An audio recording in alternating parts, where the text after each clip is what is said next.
গাজীপুরে একটি পোশাক কারখানা ডিজিএমকে কুপিয়ে জখম করেছে দুর্বৃত্তরা। টঙ্গী পূর্ব থানার বিসিক পানির ট্যাঙ্কের মোড়ে এই ঘটনা ঘটে।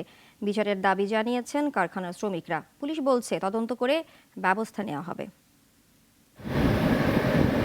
কাজ শেষে বাসায় ফেরার পথে দুর্বৃত্তের হামলার শিকার হন টঙ্গীর একটি পোশাক কারখানার কর্মকর্তা জাহাঙ্গীর আলম। তিনি RBSR ফ্যাশন কারখানায় ডিজিএম পদে কর্মরত। কারখানা ছুটির পর বাসায় ফেরার পথে কয়েকজন দুর্বৃত্ত পেছন থেকে দেশীয় অস্ত্র দিয়ে তাকে এলোপাতাড়ি কুপিয়ে জখম করে। প্রাণে বাঁচতে ভুক্তভোগী পাশের একটি ফ্যাক্টরিতে আশ্রয় নেন। দুর্বৃত্তরা সেখানেও তাকে কোপাতে থাকলে ফ্যাক্টরি সিকিউরিটি গার্ড ও পথচারীরা তাদের ধাওয়া দেয়। পরে সিকিউরিটি গার্ড ও পথচারীরা গুরুতর আহত অবস্থায় তাকে হাসপাতালে নিয়ে যায়। এমন ঘটনার বিচার দাবি করেছেন ওই এলাকার পোশাক শ্রমিক কর্মকর্তারা।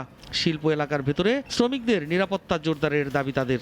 আমরা আসলে অনেকেই গার্মেন্ট শিল্পের সাথে জড়িত। এই শিল্পটা বাংলাদেশের অন্যতম শিল্প, কিন্তু বর্তমানে এই শিল্পে আমাদের যে নিরাপত্তার ব্যবস্থাটা আছে সেই নিরাপত্তার ব্যবস্থাটা বর্তমানে খুবই কম। পুলিশ প্রশাসনের কাছে আমরা চাই যে আমাদের নিরাপত্তা চাই, যে আমরা রাস্তাঘাটে কোনো সমস্যা না হয়, কোনো ঝামেলা না হয়, নিরাপত্তা চাই।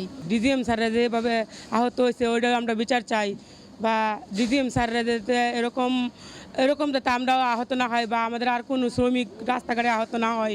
আমরা চাই এইভাবে প্রতিহিংসার শিকার হয়ে আমরা যদি গার্মেন্টস শ্রমিকরা বা গার্মেন্টসের কর্মকর্তা কর্মচারীরা এদিক সেদিক যদি হারিয়ে যায়, নিরাপত্তাহীনতায় ভুগি, একসময় বাংলাদেশের প্রথম রপ্তানিকারক এবং প্রধান রপ্তানিকারক শিল্প একসময় হয়তো হারিয়ে যাবে। বিষয়টি সম্পর্কে অবগত নন জানিয়ে পুলিশ জানায়, অভিযোগ পেলে তদন্ত করে যথাযথ ব্যবস্থা নেওয়া হবে। আমি কিছুই জানি না, পুলিশ গেছে কিনা, পুলিশ জানে কিনা, থানার ওসি জানে কিনা, আমি কিছুই জানি না ভাই।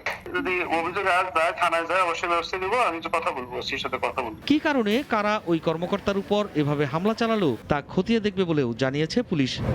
সাইফুল শাহিন, নাগরিক, ঢাকা।